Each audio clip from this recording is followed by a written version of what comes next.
বাহিরে গিয়ে যদি আমরা এখনই জিহাদ ফি সাবিলিল্লাহর দিকে ধাবিত হই, তাহলে আমাদের জনসাধারণ খিলাফা প্রতিষ্ঠার যে পথ পদ্ধতি এবং খিলাফা প্রতিষ্ঠার পরে তাদের যে দায়িত্ব, এগুলি সম্পর্কে অবগত না থাকার কারণে আমাদের জন্য ইসলামী খিলাফত প্রতিষ্ঠার পথটা সংকীর্ণ হয়ে যাবে। এই জন্যে আমাদের এই জিনিসটাও ক্লিয়ার হওয়া উচিত যে ইসলামী খিলাফত প্রতিষ্ঠার জন্য সর্বপ্রথমেই রাষ্ট্র ব্যবস্থায় গিয়ে প্রতিষ্ঠা করতে হবে এমনটি প্রয়োজন নয়, বরং প্রয়োজন হচ্ছে মানুষদেরকে আগে প্রস্তুত করে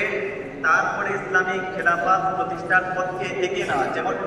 যেমনটি নাকি রাসূল আকরাম সাল্লাল্লাহু আলাইহি ওয়াসাল্লাম করেছেন। এই জায়গাটিতে আমাদের কনসেপ্টটাকে ক্লিয়ার করতে হবে। রাসূল আকরাম সাল্লাল্লাহু আলাইহি ওয়াসাল্লামকে যখন মক্কার মুশরিক নেতারা এসে আহ্বান করলেন যে আপনি চলুন আমরা একটা চুক্তিতে যাই, চুক্তিটি হচ্ছে যে আপনি 1 বছর আমাদের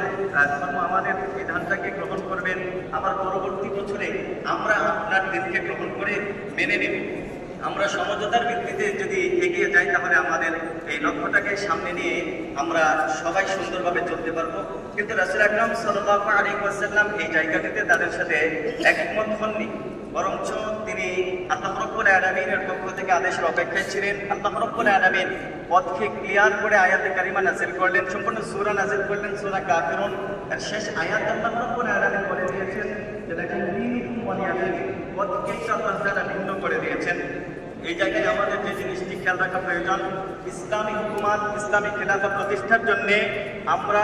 কোনো কুফরি তন্ত্র কোনো কুফরি মতবাদ গ্রহণ করে যদি করতে চাই তাহলে কখনোই ইসলামী খেলাফত প্রতিষ্ঠা করা সম্ভব হবে না। যে বিষয়টি আল্লাহ রাব্বুল আলামিন কুরআনুল কারীমেও ক্লিয়ার করে দিয়েছেন, সূরা বাকারার মধ্যে আল্লাহ রাব্বুল আলামিন বলেছেন أفتؤمنون ببعض الكتاب وتكفرون ببعض فما جزاء من يفعل ذلك منكم إلا خزي في الحياة الدنيا ويوم القيامة يردون إلى أشد العذاب। এখানে আল্লাহ রাব্বুল আলামিন ক্লিয়ার করে দিয়েছেন যে কিছু কোরআন থেকে কিছু ইসলাম থেকে গ্রহণ করে কিছু কুফরি থেকে গ্রহণ করলে আল্লাহ রাব্বুল আলামিন দিনকে তো বিজয়ী করবেন না, বরঞ্চ যারা এই কাজটি করবে